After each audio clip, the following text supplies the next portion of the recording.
మన తొలి వెలుగు ప్రేక్షకులందరికీ నమస్తే. ప్రేమ జంట ఆత్మహత్య సాన్ రోజుల పేపర్ రాక మళ్ళీ వచ్చింది. ఇవాళ ఏడ జరిగింది, ఇది వనపర్తి. అయితే అమ్మాయిని అడిగినట్ట పొరగాడు, మన ఇద్దరం పెళ్లి చేసుకుందాం, ఇన్ని రోజుల నుంచి ప్రేమించుకున్నాం కదా, మన ఇద్దరం పెళ్లి చేసుకుందాం అనగానే ఆ అమ్మాయి నేను ఒప్పుకోనని పెట్టిందట. ఎంత బదిలాడి ఒప్పుకోవట్లేదు. ఇక నా వల్ల కదా అనుకుంటా, అమ్మాయి ఒప్పుకోవట్లేదు అనుకొని పొరగాడు పోయినట్టు ఉరేసుకొని తెచ్చిందట. ఈ ముచ్చట ఈ అమ్మాయికి తెలిసినట్టు ఈ హాస్టల్లో చదువుకుంటుందంట. IIIT వల్ల ఈ చిన్నసన్న చదువు IIITలో చదువుతుందంట. అయితే ఈ అమ్మాయి తెలవగానే ఈ అమ్మాయికి భయం అయింది. మాడు చచ్చిపోయి నేను బతికితే బాగుంటుంది అనుకుందట. మణికట్టు కోసుకుందట. మణికట్టు కోసుకుంటే కూడా చచ్చిపోలేదు. ఇక లాభలేదు అనుకుందట. మళ్ళీ రూలగా అయిపోయింది. ప్యాన్కు చీర కట్టుకుందా, ఊరేసుకుందా, ఈమె చచ్చిపోయింది. ఇద్దరు చచ్చిపోయారు. చచ్చిపోయేంత ధైర్యం చేసిరీలు కానీ మరి కలిసి బతుకుదామని ధైర్యం ఏమక్కడ చేయకుండొచ్చు. ఇప్పుడు ఒక్కసారి చచ్చిపోతే మళ్ళీ ఉంటాం, మళ్ళీ ఉండనే ఉండదు, అయిపోయా కళా సీడికే. మరి చచ్చిపోతేందుకు ఫిక్స్ అయ్యారు కానీ పెళ్లికి ఎందుకు ఫిక్స్ కాకుండా మరి వీళ్ళు పేపర్ చదివినా చెప్తా జర ఒక్క నిమిషం. ప్రేమించిన అమ్మాయికి పెళ్లి నిరాకరించిందనే మనస్తాపంతో ఓ యువకుడు ఆత్మహత్య చేసుకున్నాడు. ఈ విషయం తెలిసి భయానికి గురైన యువతి కూడా బలన్మరణానికి పాల్పడింది. ఈ ఘటనకు సంబంధించిన వివరాలు వనపర్తి జిల్లా పాల్వాయిపల్లి కిర్యానాయక్ తండాకు చెందిన గణేష్ నాయక్ అట. 21 సంవత్సరాల పొరగానికి హైదరాబాద్లో క్యాబ్ డ్రైవర్గా పనిచేస్తున్నాడు. వనపర్తి జిల్లా పాన్గల్ మండలం అన్నారం తండాకు చెందిన వసంత, ఈమెకు 18 ఏళ్ళు. నిర్మల్ జిల్లా బాసర IIITలో ఇంజనీరింగ్ విద్యార్థి. బాసరలో చదువుతుందంటే మామూలు ముచ్చట అనుల్లా.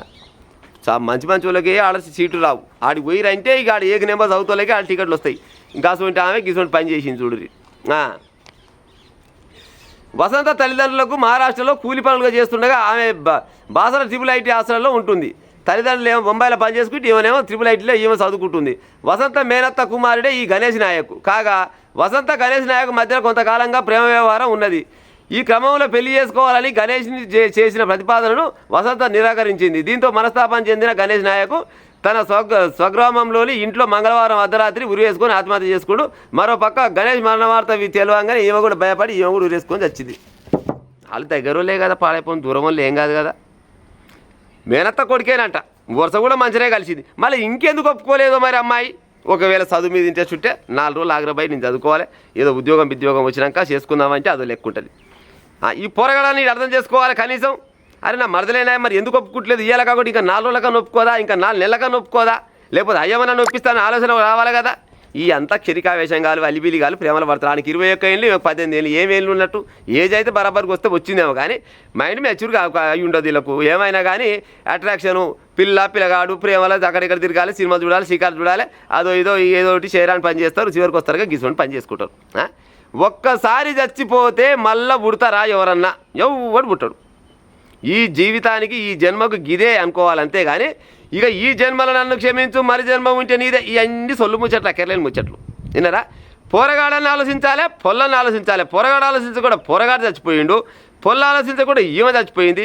కన్నోని పేరు నిలిపరా, కొన్నోని పేరు నిలిపరా. అటు అలా అమ్మాగం అయిపోయి, ఇటు ఇలా అమ్మాగం అయిపోయి. ఉత్త పుణ్యానికి ఆగమైనట్టుగా లెక్క.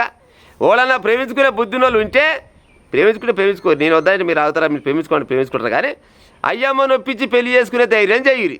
ఒకవేళ అయ్యమ్మ ఒప్పుకోకుంటే బతిలాడి నొప్పించుకుని అట్ట కూడా కాకుంటే ప్రపంచం చాలా పెద్దగా ఉంది, ఏడబోయి బతికినా బతారు. అంతేగాని ఉత్తపుణ్యానికి ఆత్మహత్యలు చేసుకొని మహాపాపం, ఆత్మహత్యనే మహాపాపం. ఈ పాపం ఒడిగట్టుకోకూరి, కన్నులకు కట్టుకోకుండా ఉత్తపుణ్యానికి చచ్చిపోయే ఆలోచన అయితే పెట్టుకోకూరి.